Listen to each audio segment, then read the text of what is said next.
the Air Force is gearing up to choose a company to develop and build a hypersonic cruise missile by the end of September, the service's program executive for weapons. Raytheon, Lockheed Martin and Boeing are expected to complete preliminary designs for the Hypersonic Attack Cruise Missile (HACM) this fiscal year, which ends on September 30th. That will give the Air Force enough information to decide which of the top missile manufacturers will move on to the next phase of the program, said Program Executive Officer for Weapons. Later this summer or later fall, given all this data coming together, will be when we would be looking to make a decision.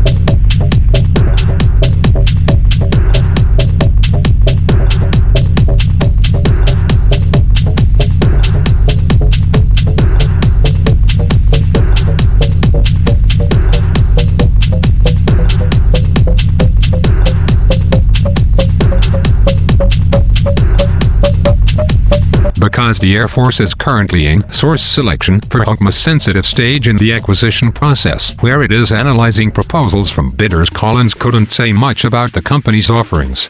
However, he said that the system's requirements review for the program completed on schedule last year, and that the development effort, although nascent, was going pretty well. Despite its senior leaders' public hesitancy regarding hypersonic strategy, the Air Force's confidence in hypersonic cruise missile technology appears to be growing.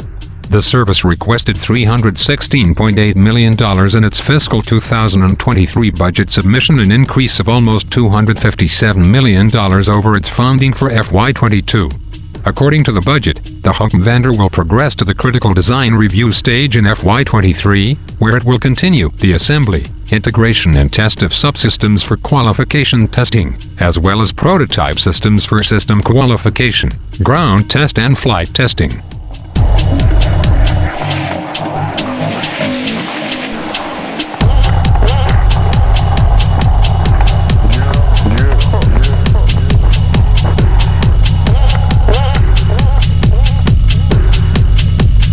Unlike the HACM-183A Air-Launched Rapid Response Weapon (AR), a boost-glide hypersonic missile that is further along in development, HACM will use air-breathing propulsion such as a scramjet to reach 5 times the speed of sound.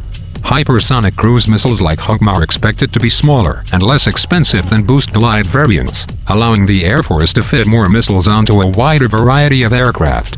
In April, Air Force Chief of Staff told lawmakers that the latest Boeing F-15EX model would carry HACM, while the budget states that integration of the weapon will first be done on the F-15E Strike Eagle to enable HACM to move quickly to flight tests.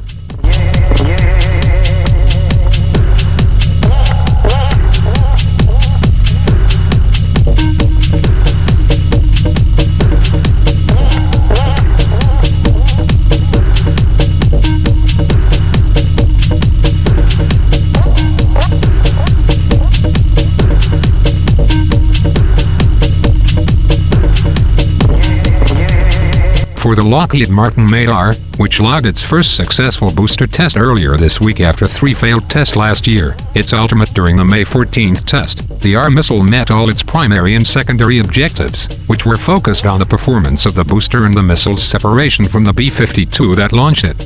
If all goes well during a second booster flight test this summer, AR will progress into all-up-round testing, where the missile will be tested in its final, fully assembled form. A first all-up-round launch is scheduled to occur by the end of 2022. While the Air Force plans to do 4 all-up-round tests during the course of fiscal year 2023, it will technically have the data it needs to make a production decision by the end of December, after the first all-up-round test and the completion of a production readiness review that ensures that Lockheed and its suppliers are ready to manufacture the new weapon.